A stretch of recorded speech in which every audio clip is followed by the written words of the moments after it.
ಎಲ್ರಿಗೂ ನಮಸ್ಕಾರ. ನಾನು ಇವತ್ತಿನ ವಿಡಿಯೋದಲ್ಲಿ ಪನ್ನೀರ್ ಬಟಾಣಿ ಹಾಕ್ಬಿಟ್ಟು ಮಸಾಲ ಮಾಡೋದು ತೋರಿಸ್ತಾ ಇದ್ದೀನಿ. ಪನ್ನೀರ್ ಪೀಸ್ ಮಸಾಲ ಇದನ್ನು ನೋಡಿ ನಾನು ಸೇಮ್ ರೆಸ್ಟೋರೆಂಟ್ ಸ್ಟೈಲಲ್ಲೇ ಮಾಡಿ ತೋರಿಸ್ತಾ ಇರೋದು. ತುಂಬ ಅಂದರೆ ತುಂಬ ಚೆನ್ನಾಗಿರುತ್ತೆ. ಇದು ಚಪಾತಿ ಮತ್ತು ಇದು ಪೂರಿ, ಚಪಾತಿ, ಪೂರಿ, ರೋಟಿ, ನಾನ್ ಎಲ್ಲದಕ್ಕೂ ಸೂಪರಾಗಿರುತ್ತೆ. ಬನ್ನಿ, ಆಗಿದ್ದರೆ ಸಿಂಪಲ್ಲಾಗಿ ಈಸಿಯಾಗಿ ಬೇಗನೆ ಮಾಡುವಂಥ ರೆಸಿಪಿ ಇದು. ತುಂಬ ಈಸಿಯಾಗಿ ಮಾಡ್ಕೊಬೋದು. ಟೇಸ್ಟ್ ಕೂಡ ಸೂಪರಾಗಿರುತ್ತೆ. ಯಾರಾದರೂ ಗೆಸ್ಟ್ ಬಂದಾಗೆ ನಾವು ಈ ಥರ ಮಾಡಿಕೊಟ್ರೆ ತುಂಬ ಚೆನ್ನಾಗಿ ಅನಿಸುತ್ತೆ. ಈ ಥರ ಮಾಡಿದರೆ ಹಾಗಾದರೆ ಯಾವ ಥರ ಮಾಡೋದು ಅಂತ ನೋಡ್ಕೊಂಬರೋಣ. ಈ ಪನ್ನೀರ್ ಪೀಸ್ ಮಸಾಲಾನ ಫಸ್ಟ್ ನಾನು ಇಲ್ಲಿ ಒಂದು 200 ಗ್ರಾಮಷ್ಟು ಪನ್ನೀರ್ ತೊಗೊಂಡಿದ್ದೀನಿ. ಅದನ್ನು ಫಸ್ಟ್ ನಾನು ಪನ್ನೀರನ್ನ ಫ್ರೈ ಮಾಡ್ಕೊತಾ ಇದ್ದೀನಿ. ಫಸ್ಟು ಒಂದು ಬಾಣಲಿ ಬಿಸಿಗಿಟ್ಟು ಒಂದು 2ರಿಂದ 3 ಟೇಬಲ್ ಸ್ಪೂನ್ ಎಣ್ಣೆ ಹಾಕಿದ್ದೀನಿ. ಸ್ವಲ್ಪ ಎಣ್ಣೆ ಬಿಸಿ ಆದಮೇಲೆ ಒಂದು ಸ್ವಲ್ಪ ಖಾರದ ಪುಡಿ ಮತ್ತು ಒಂದು ಚಿಟಿಕೆ ಅರಿಶಿನ ಹಾಕಿ ಅದು ಸ್ವಲ್ಪ ಎಣ್ಣೆಯಲ್ಲಿ ನಾವು ಈ ಪನ್ನೀರನ್ನ ಈ ಥರ ಚಿಕ್ಕದಾಗಿ ಕಟ್ ಮಾಡಿ ಇಟ್ಕೋಬೇಕು. ಕಟ್ ಮಾಡ್ಕೊಂಡಿರೋ ಪನ್ನೀರನ್ನ ಈ ಥರ ಸ್ವಲ್ಪ ನಾವು ಫ್ರೈ ಮಾಡಿಕೊಂಡ್ರೆ ಆ ಪನ್ನೀರ್ ಬಟಾಣಿ ಮಸಾಲದಲ್ಲಿ ಪನ್ನೀರು ಚೆನ್ನಾಗಿ ಅನಿಸುತ್ತೆ. ಟೇಸ್ಟ್ ಈ ಥರ ನಾವು ಸ್ವಲ್ಪ ಫ್ರೈ ಮಾಡ್ಕೊಳ್ಳೋದ್ರಿಂದ. ಇಲ್ಲಾಂದರೆ ನಾವು ಹಾಗೇ ಒಂದು 10 to 15 ಮಿನಿಟ್ಸು ಸ್ವಲ್ಪ ಖಾರ, ಅರಿಶಿನ ಎಲ್ಲ ಉಪ್ಪು ಹಾಕ್ಬಿಟ್ಟು ನಾವು ಅದನ್ನು ಇಡ್ಬೋದು, ಹಂಗೆ ಇಟ್ಟು ಮಾಡ್ಬೋದು. ನಾನು ಲಾಸ್ಟ್ ವೀಡಿಯೋದಲ್ಲಿ ಪನ್ನೀರ್ ಬಟರ್ ಮಸಾಲದಲ್ಲಿ ಆ ಥರ ಮಾಡಿದ್ದೆ ಪನ್ನೀರನ್ನ. ಇವತ್ತು ನಾನಿಲ್ಲಿ ಫ್ರೈ ಮಾಡಿಕೊಂಡು ನೋಡಿ, ಇಲ್ಲಿ ಕಲರ್ ಚೇಂಜ್ ಆಗ್ತಿದೆ. ಇಷ್ಟಾದರೆ ಸಾಕು. ಈ ಥರ ಮಾಡಿ ಸೈಡಲ್ಲಿ ಇಟ್ಕೊಂಡ್ಬಿಡೋಣ. ಇಷ್ಟ ಆಗಿದೆ ಕರೆಕ್ಟಾಗಿ. ಇವಾಗ ನಾವು ಇದಕ್ಕೆ ಮತ್ತೆ ಒಂದು ಬೇರೆ ಬಾಣಲಿ ಬಿಸಿಗಿಟ್ಟು ಇದಕ್ಕೆ ನಾವು ಮಸಾಲ ಎಲ್ಲ ಪ್ರಿಪೇರ್ ಮಾಡ್ಕೋಬೇಕು.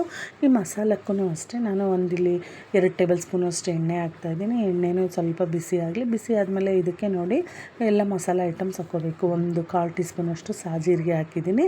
ಸಾಜೀರಿಗೆ ಹಾಕಿ ನಾವು ಒಂದು 4 ಲವಂಗ, 2 ಏಲಕ್ಕಿ, ಒಂದು ಫ್ಲವರ್ ಮೊಗ್ಗು 2 ಹಾಕಿದ್ದೀನಿ.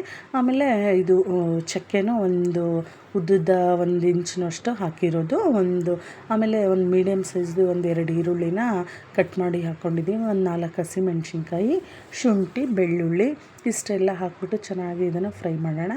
ಇದು ನಾವು ಫ್ರೈ ಹಾಕ್ತಿದ್ದಂಗೆ ನಾವು ಇದಕ್ಕೆ ಮೇನ್ ಇಂಗ್ರೀಡಿಯೆಂಟ್ ಅಂದರೆ ಗೋಡಂಬಿ ಹಾಕಿದರೆ ರಿಚ್ಚಾಗಿ ಬರುತ್ತೆ. ಟೇಸ್ಟ್ ಕೂಡ ಸೂಪರಾಗಿ ಬರುತ್ತೆ, ಕ್ರೀಮಿ ಥರ. ಆಮೇಲೆ ಗ್ರೇವಿ ಟೇಸ್ಟ್ ಚೆನ್ನಾಗಿ ಬರುತ್ತೆ ಗೋಡಂಬಿ. ನಾನು ಒಂದು 10ರಿಂದ 15 ಗೋಡಂಬಿ ಅಷ್ಟು ಹಾಕಿದ್ದೀನಿ.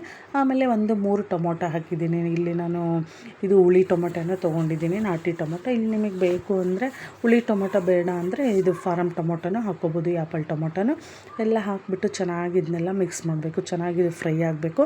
ಬೇಗ ಫ್ರೈ ಆಗಲಿ ಅಂತ ನಾನಿಲ್ಲಿ ಒಂದು ಸ್ವಲ್ಪ ಉಪ್ಪು ಹಾಕಿದ್ದೀನಿ. ಇಲ್ಲಿ ಉಪ್ಪು ಹಾಕೋದ್ರಿಂದ ಗ್ರೇವಿಯಲ್ಲಿ ಟೇಸ್ಟ್ ಕೂಡ ಚೆನ್ನಾಗಿ ಬರುತ್ತೆ. ನೋಡಿ, ಇವಾಗೆಲ್ಲ ಈ ಥರ ಚೆನ್ನಾಗಿ ಇದು ಫ್ರೈ ಆಗ್ತಾ ಇರಲಿ. ಇದು ಎಲ್ಲ ಕಲರ್ ಚೇಂಜ್ ಆಗೋವರೆಗೂ ಚೆನ್ನಾಗೆಲ್ಲ ಈ ಥರ ಫ್ರೈ ಆದಮೇಲೆ ಇದಕ್ಕೆ ನಾನು 2 ಟೇಬಲ್ ಸ್ಪೂನಷ್ಟು ಖಾರದ ಪುಡಿ ಮತ್ತು ಸ್ವಲ್ಪ ಅರಿಶಿನದ ಪುಡಿ ಹಾಕ್ಬಿಟ್ಟು ಮತ್ತೆ ನೀಟಾಗಿ ಒಂದು 2 ನಿಮಿಷ ಇದನ್ನು ಹಸಿ ಸ್ಮೆಲ್ ಹೋಗೋವರೆಗೂ ಚೆನ್ನಾಗಿ ಈ ಥರ ಮಿಕ್ಸ್ ಮಾಡ್ಕೋಬೇಕು.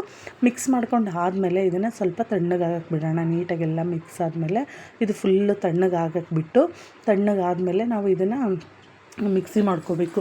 ಜಾರಲ್ಲಿ ಹಾಕ್ಕೊಂಡು ನೀಟಾಗಿ ನೈಸ್ ಪೇಸ್ಟ್ ಥರ ಮಾಡ್ಕೋಬೇಕು. ಈ ಥರ ಮಾಡಿಕೊಂಡ್ರೆ ಗ್ರೇವಿ ನಮಗೆ ಚೆನ್ನಾಗಿ ಅನಿಸುತ್ತೆ. ನೈಸ್ ಪೇಸ್ಟಾಗಿ ಮಾಡ್ಕೋಬೇಕು. ನೋಡಿ, ಈ ಥರ ನೈಸ್ ಪೇಸ್ಟು ರೆಡಿ ಆಯಿತು. ಇವಾಗ ಈ ಮಸಾಲದ್ದು ರೆಡಿ ಆಯಿತು. ಇವಾಗಿನ್ನು ಮತ್ತೆ ಅದೇ ಬಾಣಲಿನಾಗೆ ಮತ್ತೆ ಒಂದು 2 ಸ್ಪೂನಷ್ಟು ಆಯಿಲ್ ಹಾಕ್ಬಿಟ್ಟು ಆಯಿಲ್ ಬಿಸಿ ಆಗಲಿ. ಆಯಿಲ್ ಬಿಸಿ ಆದಮೇಲೆ ಇದಕ್ಕೆ ನಾವು ಸೋಂಪು ಹಾಕಬೇಕು. ಸೋಂಪು ಒಂದು ಅರ್ಧ ಸ್ಪೂನಷ್ಟು ನಾನು ಸೋಂಪು ಹಾಕ್ತಾಯಿದ್ದೀನಿ. ಈ ಸೋಂಪು ಹಾಕೋದ್ರಿಂದ ಅದ್ರ ಫ್ಲೇವರು ಚೆನ್ನಾಗಿ ಬರುತ್ತೆ ಆ ಗ್ರೇವಿಯಲ್ಲಿ. ಆಮೇಲೆ ಪಲಾವ್ ಎಲೆನ ಹಾಕಿದ್ದೀನಿ.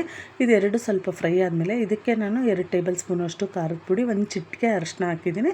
ಅರಿಶಿನ ಮತ್ತು 1 ಟೇಬಲ್ ಸ್ಪೂನಷ್ಟು ಗರಂ ಮಸಾಲ, ಧನಿಯಾ ಪೌಡ್ರು, ಜೀರಾ ಪೌಡ್ರು ಎಲ್ಲದನ್ನು 1 ಸ್ಪೂನ್ ಹಾಕಿದ್ದೀನಿ. ಹಾಕ್ಬಿಟ್ಟು ಇದನ್ನು ಎಣ್ಣೆಯಲ್ಲೇ ಸ್ವಲ್ಪ ಫ್ರೈ ಮಾಡ್ಕೋಬೇಕು. ಎಣ್ಣೆಯಲ್ಲೇ ಒಂದು ಸ್ವಲ್ಪ ಹಸಿ ಸ್ಮೆಲ್ ಹೋಗೋವರೆಗೂ ಫ್ರೈ ಮಾಡಿಕೊಂಡು ಆದಮೇಲೆ ನಾವೇನೆಲ್ಲ ಮಸಾಲ ಗ್ರೇವಿ ಅದನ್ನು ಮಿಕ್ಸಿ ಮಾಡ್ಕೊಂಡಿದ್ವಿ ಅಲ್ವಾ, ಫೈನ್ ಪೇಸ್ಟು, ಆ ಪೇಸ್ಟ್ನ ಹಾಕ್ಬಿಟ್ಟು ಚೆನ್ನಾಗಿ ಈ ಥರ ಎಲ್ಲ ಮಿಕ್ಸ್ ಮಾಡೋಣ. ನೀಟಾಗಿ ಇದನ್ನು ಮಿಕ್ಸ್ ಮಾಡಿ ನೋಡಿ, ಇದು ಕುದಿಯೋಕ್ಕೆ ಸ್ಟಾರ್ಟ್ ಆಗುತ್ತಲ್ವ. ಇದು ಕುದಿಯೋಕ್ಕೆ ಸ್ಟಾರ್ಟ್ ಆದಮೇಲೆ ನಾವು ಇದಕ್ಕೆ ನಮ್ಗೆ ಯಾವ ಒಂದು ಕನ್ಸಿಸ್ಟೆನ್ಸಿ ಬೇಕೋ ಅಷ್ಟು ನೀರನ್ನ ಹಾಕ್ಕೊಂಡು ಅದೇ ಜಾರಿಗೆ ಹಾಕ್ಕೊಂಡು ಅದನ್ನು ನೀರು ಹಾಕ್ಕೋಬೇಕು. ನೀರು ಹಾಕಿ ಇದನ್ನು ಮತ್ತೆ ಎಲ್ಲ ನೀಟಾಗೆಲ್ಲ ಮಿಕ್ಸ್ ಮಾಡ್ಕೊಳ್ಳೋಣ. ನಾವೆಲ್ಲ ಗೋಡಂಬಿ, ಈರುಳ್ಳಿ ಎಲ್ಲ ಹಾಕಿರ್ತೀವಲ್ವ, ಅದು ತುಂಬ ಕುದಿಯೋಕ್ಕೆ ಬಿಡಬೇಕು. ಕುದಿಯುತ್ತಾ ತಿಕ್ಕಾಗಿಬಿಡುತ್ತೆ. ಅದಕ್ಕೆ ನೋಡಿ, ನೀರು ಸ್ವಲ್ಪ ನಾನಿಲ್ಲಿ ಜಾಸ್ತಿನೇ ಹಾಕ್ಕೊಂಡಿದ್ದೀನಿ. ಆಮೇಲೆ ನಾನಿಲ್ಲಿ 1/2 ಕಪ್ಪಷ್ಟು ಬಟಾಣಿ ಹಾಕಿದ್ದೀನಿ ಇದಕ್ಕೆ. ನಾನು ಮಾಡ್ತಾ ಇರೋದು ಬಟಾಣಿ ಪನ್ನೀರ್ ಮಸಾಲ ಅಲ್ವಾ, ಅದಕ್ಕೋಸ್ಕರ ಇಲ್ಲಿ ಹಸಿ ಬಟಾಣಿನೇ ತೊಗೊಂಡಿದ್ದೀನಿ. ಒಣಗಿರೋ ಬಟಾಣಿ ಇದಕ್ಕೆ ಟೇಸ್ಟ್ ಚೆನ್ನಾಗಿರಲ್ಲ. ಹಸಿ ಬಟಾಣಿ ಹಾಕಿಬಿಟ್ಟು ಲಿಡ್ ಕ್ಲೋಸ್ ಮಾಡಿ ಒಂದು 5 ನಿಮಿಷ ಚೆನ್ನಾಗಿ ಇದನ್ನು ಕುದಿಸ್ಕೋಬೇಕು.